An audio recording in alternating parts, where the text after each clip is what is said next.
Okay, today's daf is daf Shabbat Menhei.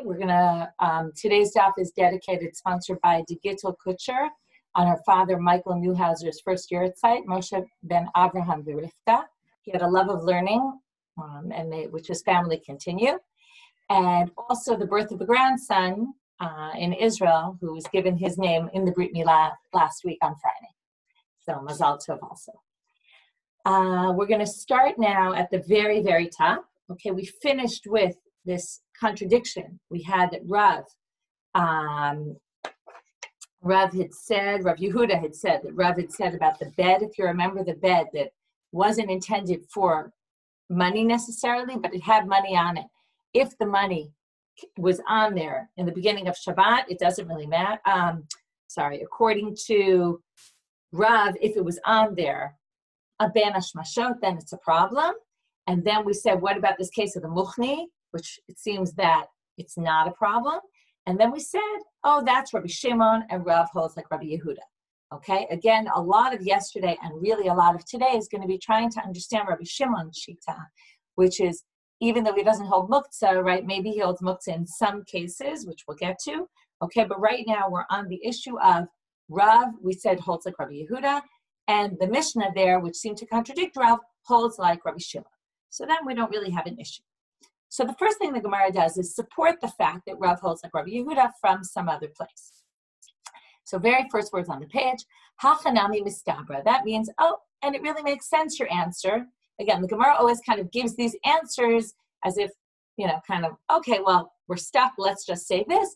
But then they want to really prove it. Is it really true? So, yeah, in fact, let's see. Because Rav ke Rabbi Yehuda Sfira le, de Amarav, menichim ner al gabei dekel b'Shabbat, ve'em menichim ner al gabei dekel b'Yom Tov. This is interesting. We're normally more machmir about things on Shabbat than we are on Yom Tov.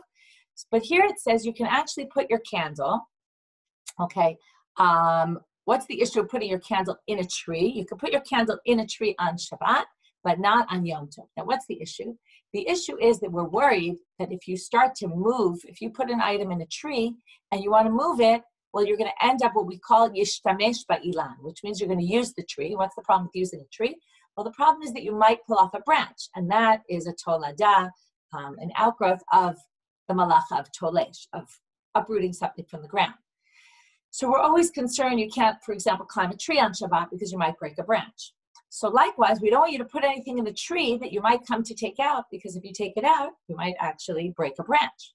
And then it's called yishtamesh ba'ilan. So because of that, what do we say? So on Shabbat, when you put the candle there, since you clearly are not going to be able to move that candle, again, we're not talking about a candle, we're talking about a holder that holds oil, one of these, can't think of the word, but one of these things where you put a candle in, you would light your oil up. So for sure you're not going to move that on Shabbat, because if you would move it on Shabbat, what would happen? You would end up, it's muktzah, you can't move it on Shabbat. So therefore, we say, but on Yom Tov, since you're allowed to move, you're allowed to light from another fire, you can transfer fire on Yom Tov. On Yom Tov, you actually might move it. So if you're going to move it on Yom Tov, what's going to happen? Well, then you might end up using the tree. Therefore, you can't put it in the tree on Yom Tov. So what does this have to do with Rav and Rabbi Yehuda? Well, Rav said you can do this on Shabbat, not on Yom Tov. So that there's an issue of muktzah. So that explains what I just told you, which is Hainu Deshane ben Shabbat Liyom Tov. On Shabbat, we're not worried because it's muktzah, all of Shabbat. But if he held like Rabbi Shimon, where we said that according to Rabbi Shimon, it's only muktzah when it's actually lit. So at this point, Mali Shabbat, Mali Yom Tov, there should be no difference according to Rabbi Shimon between Shabbat and Yom Tov. So therefore we say it must be that Rav holds like Rabbi Yehuda. But now the Gemara is going to question this. Rav ki Rabbi Yehuda svirale, v'habal minei derav. But wait, we have a different place. So far it looks good that he holds like Rabbi Yehuda, because otherwise he would have forbidden also on Shabbat to put the lamp in the tree. But now we're going to ask, Rav ki Rabbi Yehuda svirale, but really we have another case where it seems he doesn't hold like Rabbi Yehuda. They asked Rav the following question. Ma'u l'tiltule shraga de Chanukta? Can you move the Hanukkah candles? Mikame chabare b'shabta. Because of the chabarim, remember these were the people who were with the Persians who didn't allow the Jews to light candles. So let's say you see chabarim coming and you put out your Hanukkah candles, and they're going to get very angry if you lit your candles. So you want to move your candles. So he allows you to move your Hanukkah candles b'shabta, on Shabbat. V'amar lehu, so they asked Rav, can you do this? V'amar lehu, shapir dami. So what do you see?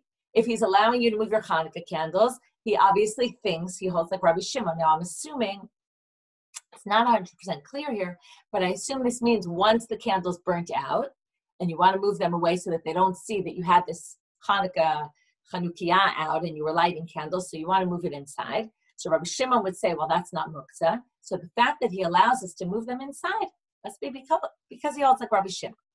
Now you probably already figured out the answer to this, which is, well, this is a unique case. Shatat chak shane. This is because we didn't want them to get angry at us. Now, I guess if it was pikuach nefesh, that wouldn't be the issue, but here, assuming they might get angry at you, they might punish you, something like that. That wasn't necessarily a sakanat nefashot, but still, it was a shatat chak. This is a unique situation where you might get into trouble, and therefore, we allow it. How do we know that it's a shatat chak and that that's why he allowed it? Taha amar Rav Kahana v'Ravashi l'Rav. In fact, Rav Kahana Ravashi went to Rav and said, Hachi hilchata, this is the halacha. And Amar Lahu, he said to them, Kedayu Rabbi Shimon l'smoch alav b'shatat chak. He said, well, right, this is what often happens in halacha, even if we don't necessarily hold by an opinion, but when there's a situation where it begs some sort of creative solution, then we rely on an opinion that we don't normally rely on. So therefore, now it becomes pretty clear that Rav really did hold like Rabbi Yehuda. We've now proven it. We tried to disprove it, and we've actually turned that one around to say, oh no, that in fact proves our point. And therefore, it seems that Rav held like Rabbi Yehuda. So now we have another question, and we're going to talk a lot about Rabbi Yochanan in the continuation of today's daf. Rish Lakish asked Rabbi Yochanan the following question. Chitin sheza'an bekarka. Okay, you take wheat. Now wheat, they used to chew on the kernels of wheat, so they were edible, which means they're not muktzah. But once you put them in the ground, okay, now once they've already grown and they've rooted and all that, it's obviously you can't deal with them, because then by doing anything with them, you'd end up with tolesh, which is uprooting something, kind of like we just said by the trees. The trees actually, now that I think about it, I think I said tolesh, but tolesh is an issue of kotzel, right? Reaping, like harvesting. That's the issue with the tree. Likewise here, once it's planted, so the issue would be kotzel. But when you put them right into the ground, right where they're not yet attached to the ground in any real way, ubeitzim shetachar hatarngolet, or eggs that the hen is incubating, mahu.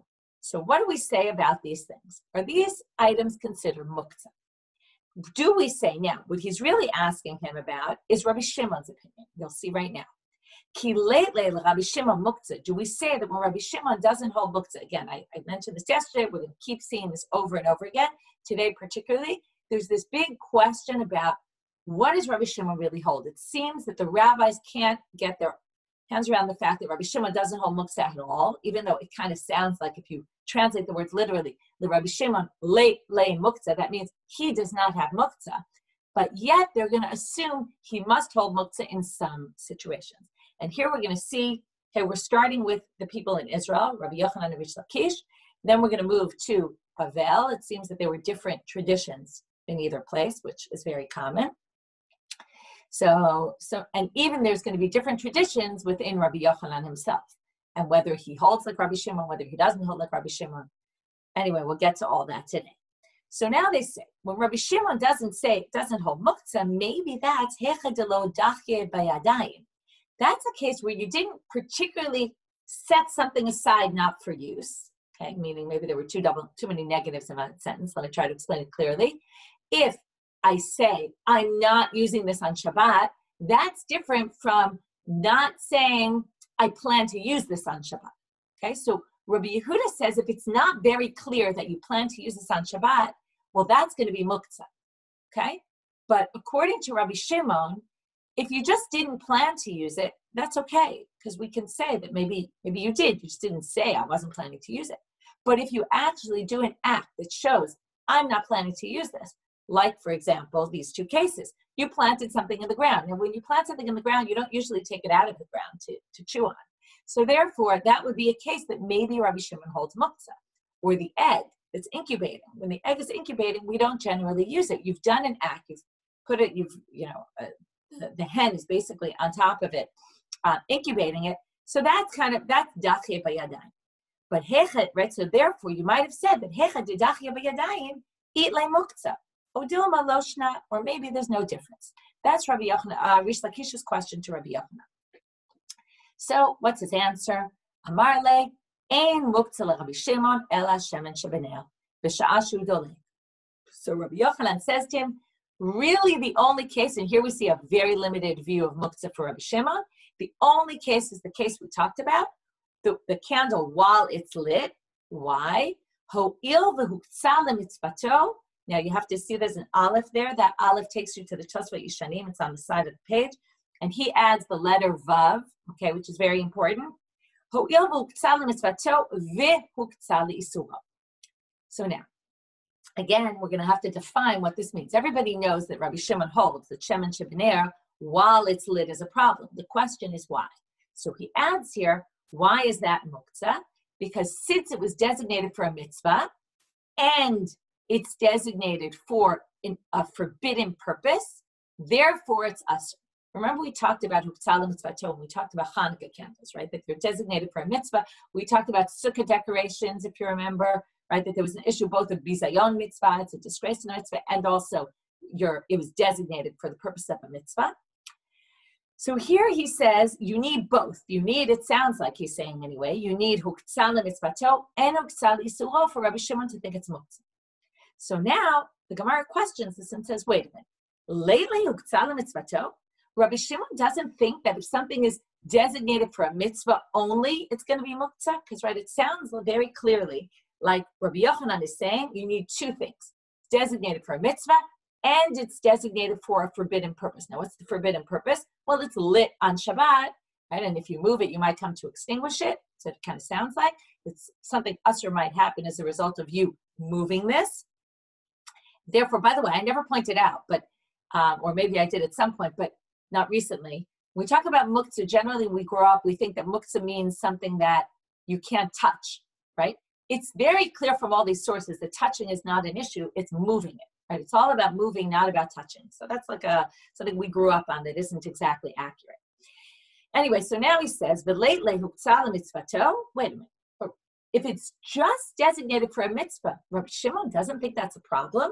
Okay, now we're going to see a structure that we're going to see throughout the daf, which is they're going to quote a braita that doesn't say the braita is according to Rabbi Shimon, but they're going to then prove that the braita must be Rabbi Shimon. And then once you prove the braita is Rabbi Shimon, that seems to contradict the assumption that we just made.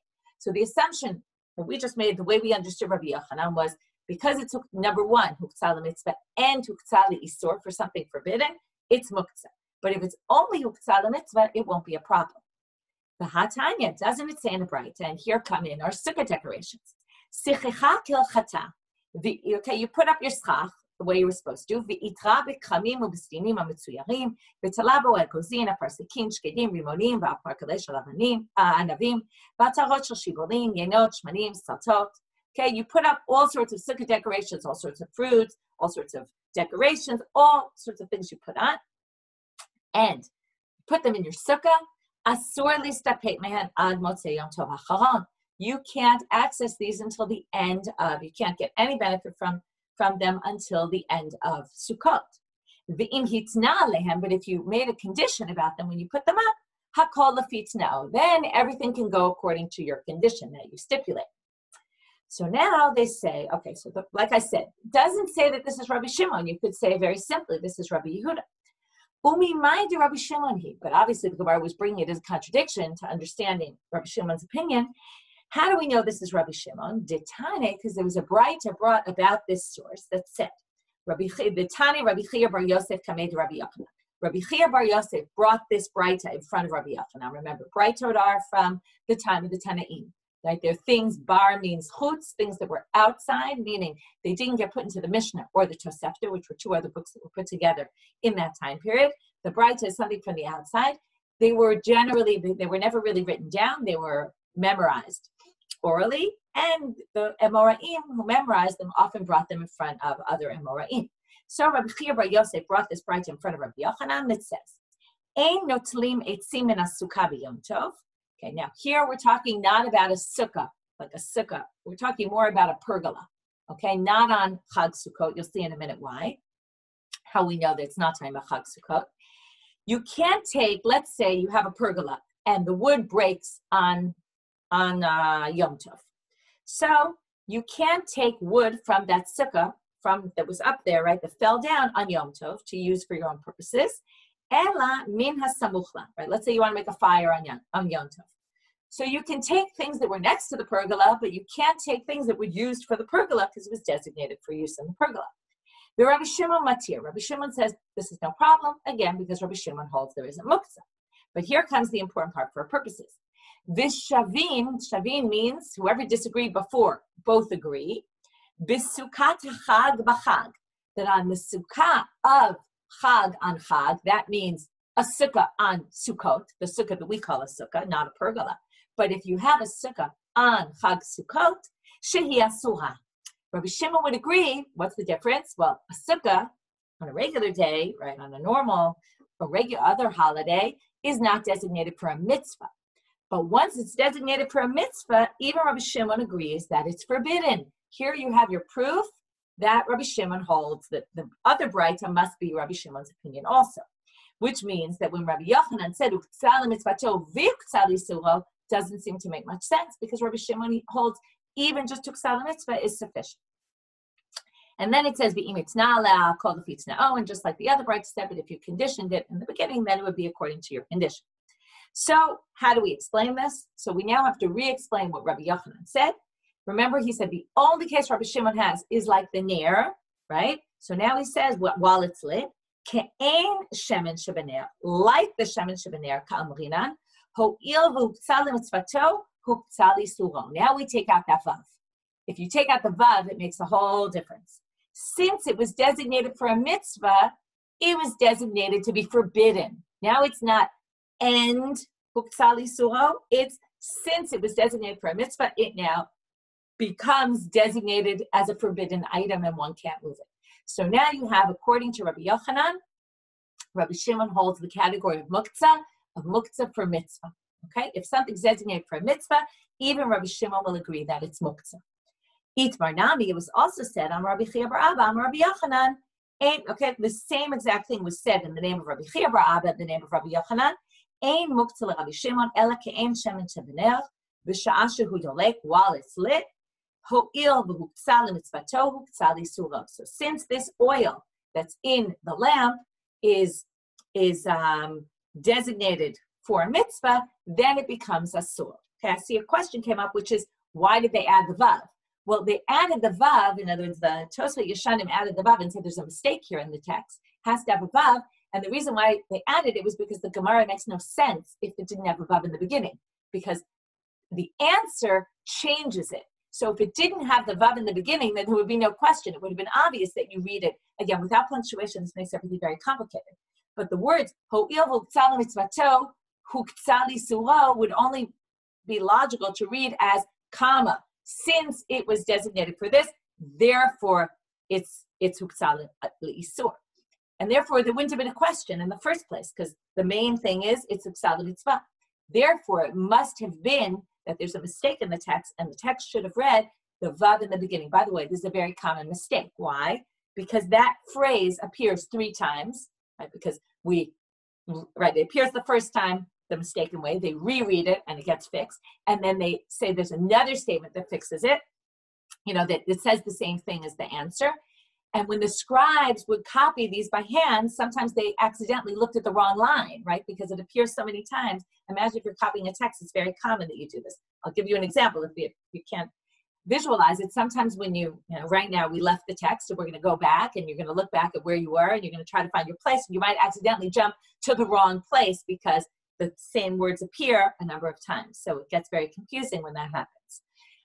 So basically, we're now going to say, and therefore it comes out that Rabbi Shimon holds muktzah machmat mitzvah. Okay, I see someone else asked about Rabbi Shimon, who said about moving the Chanukiah, since it was set aside for a mitzvah. So that's a good question. That's a very good question, which is, okay, I'll tell you why that's not a question. So the question is, let me explain the question, I'll explain the answer. Earlier, what did we say about the Hanukkah candles? That Rabbi Shimon would allow it, right? And that Rav said it was okay to hold like Rabbi Shimon because it's a Shabbat Chag. But there, the candles had already, that's why you would have to say the candles had already burnt out. Because if the candles were still lit, it would be considered Uptzal Mitzvato. Once the candles burn out, then you can move the candle, the Chanukiah, because it's no longer functioning for the mitzvah, just like the Ner, the Shemen Shebener.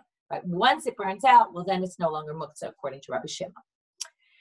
So that was Rabbi Yochanan. So according to this, Rabbi Yochanan explains that Rabbi Shimon will hold muktzah only in muktzah machma mitzvah. Now we're moving to Babylonia. Amar Rabbi Yehuda Amar Shmuel. So now Rabbi Yehuda says in the name of Shmuel, Ein muktzah LeRabbi Shimon, ela grogrot v'tzimukim bilvad. Now we say no. The only muktzah you're going to have for Rabbi Shimon is dried figs and dried grapes, raisins. Okay, why are those muktzah? Well, let me explain to you how they did things in those days. So they would take their fruits, okay, they might eat them fresh, and then when they decide, or maybe they have a huge crop, you're not going to eat all those fruits. Right nowadays, if we pick lots of things from our tree, we have too many, we usually give them away to our friends, but they would store them. And how would they store them? Well, they'd dry them out. Where would they dry them out? On the roof, which, by the way, is called the muktzah. Okay, why is it called the muktzah? That's where muktzah comes from. It was the place on the roof where they would dry their fruits.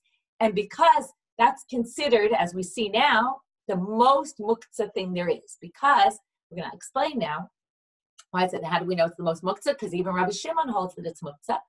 They would put them out to dry. Now, specifically, figs and grapes, when you put them out to dry, very soon after, they become inedible. Nobody will eat them in that in-between stage, okay? And they're only going to be eaten when they're fully dried. So you can either eat them when they're fresh, or you can eat them when they're fully dried. Other fruits, it seems, even in the interim, you might eat them. They might be edible. But it seems that these, for whatever reason, I don't know the facts about it, but the Gemara's assumption is those were inedible. I don't know exactly at what point, but let's say maybe a day into the drying process, or maybe a few minutes, or I don't know exactly how long, but at some point they became inedible. So when you put them on that roof, you clearly have no intent in touching them. So therefore, Shmuel says that muktzah for Rabbi Shimon is only grogrot v'tzimukim, which sounds like he doesn't hold like Rabbi Yochanan about the mitzvah. You have to wonder how he deals with the Mishnah, or maybe he means in addition to that. I don't know. It's again, all of this is very, very unclear about Rabbi Shimon. So now the Gemara is going to question this. Again, we're going to have the exact same structure. Does Rabbi Shimon really not hold this? We're going to bring a Braita. It doesn't say the Braita is Rabbi Shimon, but we're going to explain. The Braita must be Rabbi Shimon, because who else could it be? Really not. If you were eating figs, and you left a few over, and then you put them up to the roof to dry them out, or ba'anavim, or grapes, you were eating them, and then you left some over, and you put them on your roof to turn them into grapes. Raisins, lo yochal ad sheyazmin. You can't eat them unless you say before Shabbat, I plan to eat these on Shabbat. Okay. Otherwise, it's kind of like out of sight, out of mind, right? You intend, I'm not eating those at all. Now, here comes the key line. And it's not just true for figs and grapes, but also ba'afarsikin for peaches, v'chabushin and quince. Okay, same thing for those. Ubishar komine perot, and any other fruits that you're drying out. Now, if we say that Rabbi Shimon holds only for grogrot v'tzimukim, this source says not only grogrot v'tzimukim, also other fruits. We still don't yet know that the author of this is Rabbi Shimon, but we're going to show that in a minute. So, Mani, who is this? Ilema Rabbi Yehuda. Well, you don't need to tell us this according to Rabbi Yehuda. Rabbi Yehuda will obviously think this is muktzah. If you didn't specifically put it up on the roof, but you're just not intending to eat it on Shabbat. Rabbi Yehuda holds, he goes extreme when it comes to muktzah and things, anything that you didn't prepare for use before Shabbat. Like, let's say you had a storage house and you had a lot of fruits there. Okay, let's say, I don't know, in my house when we were younger, we had stuff stored in the basement, extra food. According to Rabbi Yehuda, if you put that in the basement, even though you weren't necessarily putting it away for Shabbat, but it's kind of out of the way, unless you thought, unless you bring it up for Shabbat, you can't go down there and get it. That's kind of the way they understand Rabbi Yehuda. That even as only things that you designated for use on Shabbat are going to actually be able to be used. So therefore, all the more so, if you put it up on your roof to dry out, of course it's going to be a problem. So therefore, elalav Rabbi Shimon. So this braita must be Rabbi Shimon, because according to Rabbi Yehuda, this is no new law at all. So therefore, they assume it's Rabbi Shimon. So now the Gemara says, and now we're stuck, because you can't say it's just Rogrofet Simukim, it sounds to include all other fruits. So the Gemara answers, La'olam Rabbi Yehuda. Really, this is Rabbi Yehuda. And why is he telling us what's the chidush here? Ve'ochel itzri chale. Because he was eating it. Remember, this wasn't just you harvested your crops and you put them straight on your roof, but you started eating them. So come to Rabbi Yehuda to say, well, if you started eating them and then put them on your roof, you might have thought, since you're eating and you're continually eating and then you put them on your roof, maybe you're indicating that some of these I might want to eat over time. Lowly by hazmana. You don't need specifically to say, I plan to use this on Shabbat in order to eat them. Kamash malam, that's his chiddush. He's teaching you, what he's saying is, no, even though you were eating them before, now that you put them on the roof, you're now designating them that you're not going to eat them. So even according to Rabbi Yehuda, it's a chiddush, which means that even according to Rabbi Yehuda, you could say this braita is Rabbi Yehuda, which doesn't contradict anything about Rabbi Shimon, and now we've resolved the problem. So you could still say, as Shmuel said, that only grow growth but simukim. Now we're going to have another question about Rabbi Shimon from somebody else. Rabbi Shimon bar Rebbe mi Rebbe. Okay, the son of Rebbe, Rabbi Shimon, asked Rebbe the following question. Patzileitz mahal Rabbi Shimon. You can see everybody was obsessed with Rabbi Shimon and trying to understand him. Why was this?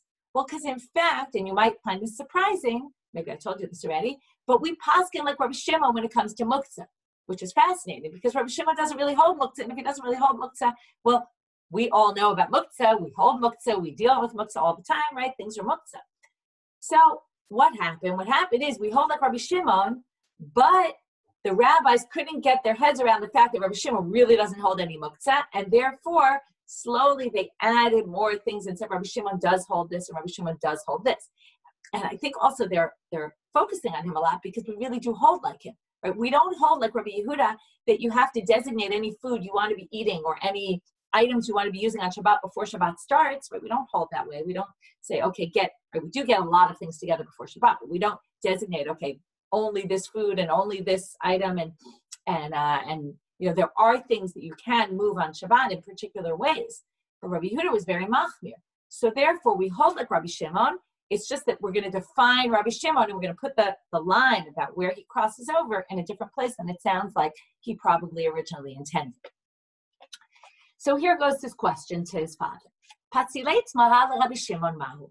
So we asked Rabbi, what about, these are, okay, as opposed to before we were talking about figs that have ripened already, and now you're going to dry them out. So you're taking them from an edible status to an inedible, to basically make them inedible for a time period.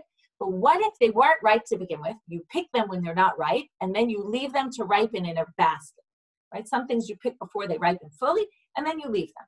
So before they're fully ripened, okay, right? Can you eat them, let's say, right? Theoretically, there are people who eat things before they're fully ripe.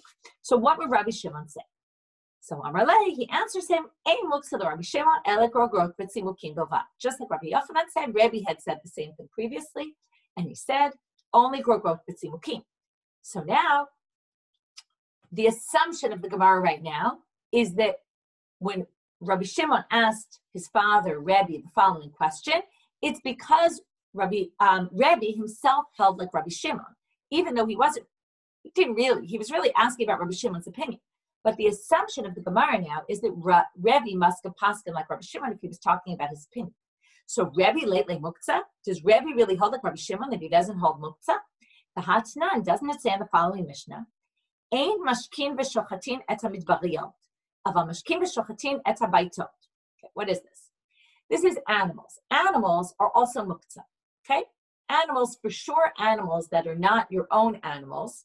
Okay, if they don't live in your house, you're not responsible for them. You're actually not allowed to feed them on Shabbos. Okay, they're muktzah. You have nothing, right? You see wild animals. There's a whole thing. There's a whole interesting sugya on Shabbat Shirah. When we read Parshat Shalach, people used to feed the birds. And it's a whole halachic question. How did they feed birds? And anyway, I'm not going to get into the whole connection between Shabbat Shirah and birds, but there's a whole minhag and there's a whole halachic debate. How did they do that? Because you're not allowed to feed birds and you're not allowed to feed animals that you're not responsible for. So now the Gemara says, not only can't you feed them, you also can't slaughter them on Yom Tov. Okay, so Ein mashkim v'shochatin, what animals? The midbariyot, the wild ones, the ones that live out in the wild. Aval mashkim v'shochatin et habaytot. But you can do that to the ones who live in your house. V'tanya. Okay, so far that didn't have anything to do with Rebbe. We're going to get to Rebbe in a minute. There's a Braita that explains that Mishnah and has a debate about it. It defines what is a midbari and what is a beiti. So, elu hein midbariyot. There's animals who leave your house in the summer months and come back in the winter months, right? They go out and they graze or they wander around and they come back to you when the rain starts. Beitot, and that's called a midbari. Even if it's your animal, but it's out for the entire summer months, that's considered wild animals and you can't feed them. But a beitot is kol sheyotzot b'ro'ot chutz latchum, the ones that are called baitot are the ones that wander around, because all animals wander around and graze, but they come back to you at nighttime to sleep. Rebbe Omer, here comes Rebbe. Rebbe says, this is different from the other sources that we had to say, right? Oh, that must be Rabbi Shimon who authors that. Here we have Rebbe explicitly. Rebbe Omer, elu ve'elu baitotein. No, the two things that you define, since they ultimately come back to live in your property, they're yours, and you can feed them. Elu hein midbariyot, but what's considered the midbari? Kol shero'ot be'efer ve'ein nechnesot li'yishuv lo b'yomot hachama v'lo b'yomot hagshami. That's what we would consider really wild animals. They never come back. They never live in a regular habitation, okay, where humans are, or, they're out in the wild. What do you see from this? You see that Rebbe himself holds, even though he holds a lighter definition of muktzah, but he still holds, right, because he'll let you feed animals that don't live in your house for 6 months, right, who don't live in your property for 6 months, but he won't let you feed animals that are totally out in the wild.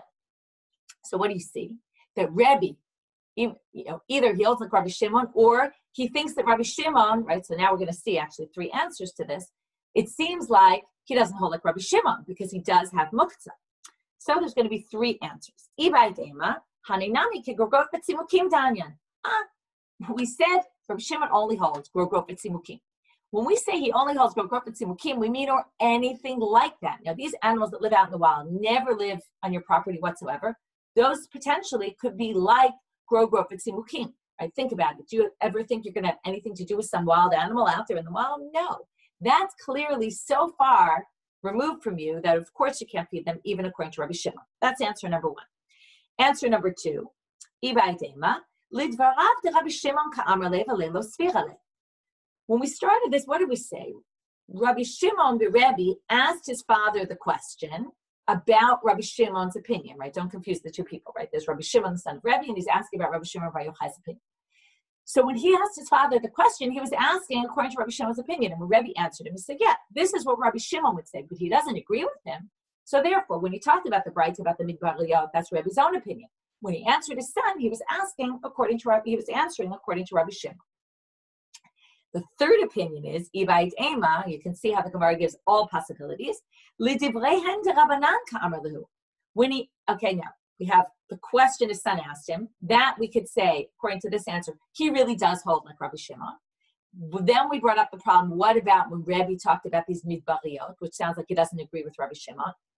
So now we could say that source in the Braita, where he said, I don't agree with Rabbi Shimon, where he says, I hold muktzah, that's not really his own opinion. He was talking according to the rabbis who disagree with him. What was he saying? Lididi lately muksa kla. Me, I don't hold muksa. I hold like Rabbi Shimon, just like I told my son. Right? These patzilates mara, right? He would say those aren't muksa because he only holds muksa by Rabbi Tzimukim. However, lididhu, but you who hold like Rabbi Yehuda, that you hold muksa, odu limihad, at least admit it. He says, at least though, you should define midbariyot differently than you do. In other words, you say animals that graze, but yet come back they graze in the summer and they come back in the winter. You don't think those are you think those are muktzah? No, those shouldn't be muktzah. Try to agree with me. I want you to side with me and understand. And again, I don't think those are muktzah at all either. Any of them are muktzah.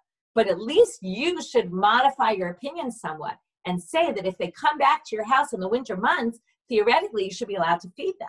The Rabbanan answered him and said, Lo midbariyot minhu.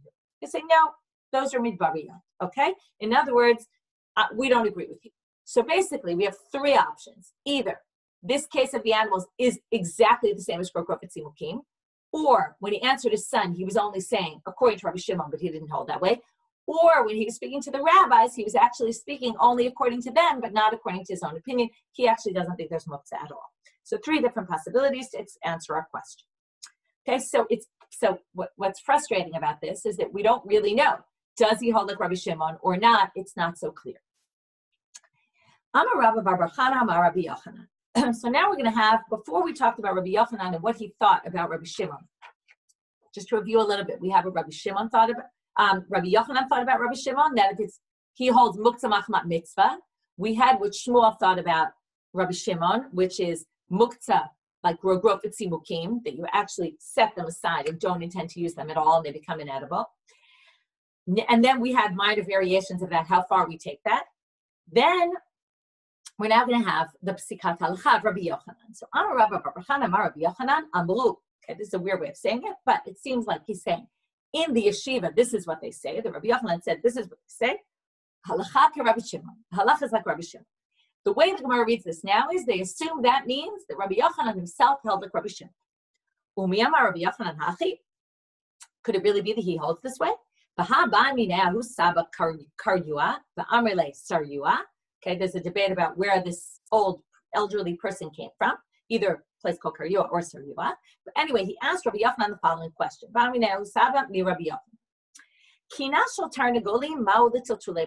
you have a nest of roosters or hens, it's actually hens because they're laying eggs, can you carry it on Shabbat? Amarle. So what was Rabbi Yochanan's answer? From his answer, you're going to see what he holds about muktzah. Klum asoy ela l'tarnagolim. Wasn't it just made for tarnagolim? Now, if it's made for tarnagolim, what do we say? If it's made for tarnagolim, what are you going to end up with? You're going to say, tarnagolim are balei chayim, they're animals, they're muktzah. So what do you see here? He holds that animals are muktzah, which means he doesn't hold like Rabbi Shimon, who we assume, again, we did offer his possibility, maybe animals who you're not responsible for, but right, still, we're going to assume that means he doesn't hold like Rabbi Shimon. So, he's talking about a nest where there's a dead chick inside. So this makes sense if you say, Lamar bar Meimar, Mishmei de Rava. Okay, Mar bar Meimar said in the name of Rava. There's a change in the nusach there, it should be Rava. Again, what do you see? Right? Sha'asurim.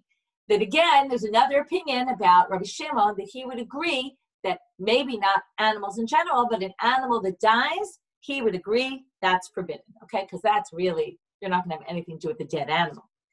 Ella, the Marbarid Rav Yosef Mishmei de Rabba, but there was a different approach about what Rabba held about this. Damar Chalukaya Rabbi Shimon Afilu B'Balei Chayim Shemetu Shehem Mutarin, who actually holds that Rabbi Shimon would say that's allowed.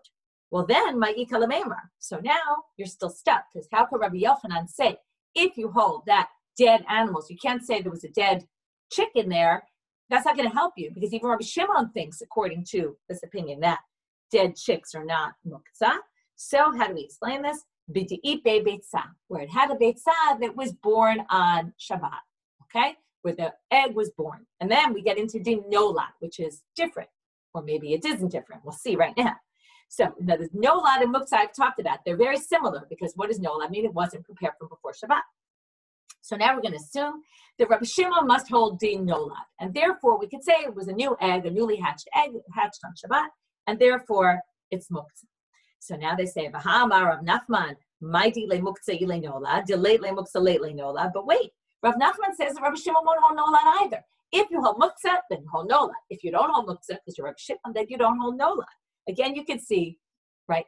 People didn't know where to go with Rabbi Shimon. Does he hold nolad? Also, doesn't he? But it would have helped if Rabbi Shimon had been a little more clear about his approach. So anyway, therefore we're stuck. So what do they answer? Di'ipe beitzat efroach. Okay, so what do they say? There's a beitzat of a chick, which then we're going to say, one second, right? So the beitzat efroach, Rashi says, the kelev lo achila mishum klipa. It's so, right, the beitzah of a little chick, that's so out there that it's not, no one's even going to eat that, and therefore it's an egg that has a chick inside, and therefore it's not, that's even Rabbi Shimon will agree that that's muktzah. Okay, so there they get that could be Rabbi Shimon does, Rabbi Yochanan does hold like Rabbi Shimon, and you can explain that case where he said it was muktzah in a unique case that even Rabbi Shimon would agree with it. But now we have a bit of a problem because we said that Rabbi Yochanan holds like Rabbi Shimon according to Rabbi Bar Chana. But now we have Ki'at Rabbi Yitzchak, Rabbi Yosef, when he came, again, whenever he came from Israel and brought the Torah of Eretz Israel to Babel. So did Rabbi Bar Chana, by the way, who came up before and who was saying in the name of Rabbi Yochanan. When he came, he told us that Rabbi Yochanan didn't say that. He said, Amar Rabbi Yochanan halakha ke Rabbi Yehuda. Rabbi Yeshua ben Levi Amar halakha ke Rabbi Shimon. He said, you have it wrong. Rabbi Yochanan actually held like Rabbi Yehuda, not like Rabbi Shimon. And it was Rabbi Yeshua ben Levi who held like Rabbi Shimon. Amar Rabbi Yosef, Hainu da Amar Rabbi Bar Chana, Amar Rabbi Yochanan, Amru halakha ke Rabbi Shimon, Amru v'leilo svichale. So how do we deal with what Rabbi Bar Chana said? So comes Rabbi Yosef and he explains, well, notice the wording. The wording was, they said in the yeshiva, halakha ke Rabbi Shimon. So he explains it as, they said, but I don't hold that way. Okay, he didn't say that, but right, they say means they say, not me. And that's how he explains it. But Abaye is not so happy with this. Amar le Abaye, the Rabbi Yosef. Okay, so Abaye is going to have a different question.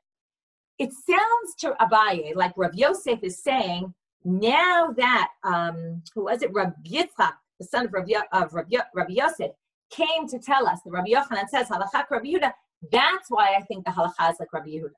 So Abaye says to him, you didn't, Rabbi Yochanan ke Rabbi Yehuda? What, you didn't know that before? That was like a revelation to you when he came and said this? Don't you know this from before? How do we know this? Deha Rabbi Abba of Rabbi Asi iklu lebe Rabbi Abba de min Haifa. Okay, the following two rabbis, we'll see why they're important in a minute, because Rabbi Asi, we're going to say, was a student of Rabbi Yochanan.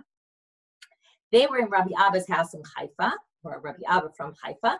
V'nafal menarta al glima. A candle, like a candle holder, a lamp or something like that, fell on, or a candelabra, fell on his cloak. To Rabbi Asi, on the cloak of Rabbi Asi. Velo tiltana, and he didn't touch it. He left his cloak. Okay, he left the menorah on his cloak. My timer, why didn't he move it? Again, every time, right? Maybe he didn't move it because he didn't need his cloak. I don't know. But, right, we see him do it. We assume it must be for halachic reasons. Lav mishum de Rav Asi talmidei de Rabbi Yochanan hava. For Rabbi Yochanan Rabbi Yehuda svirali dile muktzah, which means basically, you should have known this halacha because didn't you know this story? And if you knew that story, then you knew the Rav Asi didn't move his menorah off his cloak when it fell on Shabbat because he held like Rabbi Yehuda and not Rabbi Shimon, because Rabbi Shimon would have said, right, we can assume that it must have burnt out already because otherwise it would have created a whole fire and the issue would have been the fire and the issue wouldn't have been moving the menorah, right? So obviously it must have been burnt out, which means Rabbi Shimon would hold that's not muktzah. Rabbi Yehuda would hold muktzah. So therefore, Abaye says to Rabbi Yosef, what do you mean you learned it from him when he came to tell us this? You should have known it from this story, even though there's a bunch of assumptions made in the story. Anyway, Amar Le, Rabbi Yosef says to him, Minarta kamarta, Minarta shane. No, a menorah is different. Why? The Amar of Acha bar Chanina, Amar Rabbi Asi, Hore Rish Lakish b'Tzidan. Rish Lakish taught in the place of Tzidan, right? That's in Lebanon. Menorah hanitelet biyado achat muteret letaltala. B'shtei adav asur letaltala. Rish Lakish says, when it comes to a menorah, it depends if the menorah is something light that can be held in one hand, or it's a very heavy menorah that can only be held in two hands. We'll see in 1 minute what the issue is. So he says, if it can be held in one hand, you can move it. Two hands, already very heavy, you can't move it. When it comes to a nair, we hold like Rabbi Shimon, but menorah, when it comes to a lamp, we hold like Rabbi Shimon. But when it comes to a menorah, candelabra, okay, now it seems like even if you write the bein nitelet biyado achat, bein nitelet b'shtei yadav asur l'taltala. There's a separate issue with the menorah, which means the reason he didn't move this menorah is because he held like Rabbi Yochanan, but not having to do with muktzah like Rabbi Shimon. But even Rabbi Yochanan holds that, in other words, not like he holds like Rabbi Yehuda. That was the whole thing that Abai was saying. You can see clearly holds like Rabbi Yehuda. He said, no. A menorah has a separate issue because it's more set aside. Why is it more set aside? Because it's so big, right? And even if it's biyado achat, it's an important item. This is what we call, it's a basis l'davar ha'asur, and no, this is not a basis, sorry. This is what we would call probably muksa machmach chesron kis. It's an important item that you put in a place and you don't ever move it from there. Right? Generally, you keep your candelabra in a certain place and you don't move it because it's an important item. So because of that, basically, he says, no matter what, it's asur l'taltala. The tamamai, what's the reason? Rav of Rav Yosef to Amr Travayu, ho'il, here's the explanation, ho'il va'adam kovea lamakom. Because people designate a certain place where this item goes. Therefore, we're going to say even, right, that therefore it's muktzah. But it sounds like even Rabbi Shimon again will hold that this is muktzah. And this is, by the way, when we hold like Rabbi Shimon, we're going to eventually say that Rabbi Shimon even holds something that's muktzah machmach chesron kis, which means, like, let's say you have an expensive piece of equipment that you normally wouldn't move just for no reason. That's again a higher level muktzah because it's set aside. So here he comes and he says, therefore Rabbi Yosef says, I only knew the halacha when Rabbi Yochanan holds like Rabbi Yehuda, when he came from Eretz Israel and told us this halacha, this Rav Yitzchak, because otherwise I wouldn't have known it from the menorah story, because even there Rabbi Shimon would say it's muktzah. Okay, we're going to have more discussion between Abai and Rabbi Yosef. We're going to pick up with this tomorrow, okay, about this case. But again, the main sikum of today, if I wanted me to summarize, is, again, all different opinions about, number one, what exactly does Rabbi Shimon hold? Number two, do we hold like him or not? And interestingly, so far we saw that one view of Rabbi Yochanan is he did hold like Rabbi Shimon, and one view is that he held like Rabbi Yochanan. So again, it's not even clear who held what, and it's also not clear even what Rabbi Shimon himself meant or how the rabbis understood Rabbi Shimon's opinion about muktzah. A lot of questions raised. The Daf Mishalanu of Shion Chamutal is all about muktzah. That's up already on the site, on the Hebrew site. And also, I found something really interesting that I'm going to post. Someone wrote up yesterday in Hebrew. If I can, maybe I'll find someone to translate it. It's very long though, but it's a fabulous summary of all the categories of muktzah. And so it'll go up on the site later for sure in Hebrew, and maybe at some point I'll get it to go up in English with all the different categories, because we don't have time here to go into all the details about all the different categories of muktzah. We kind of learn them toch kedei, just like we don't do a big intro of Hakamara here. We just learn things on the way, but it's helpful to have things that organize it all. Have a good day, everyone. Thank you. Have a good day.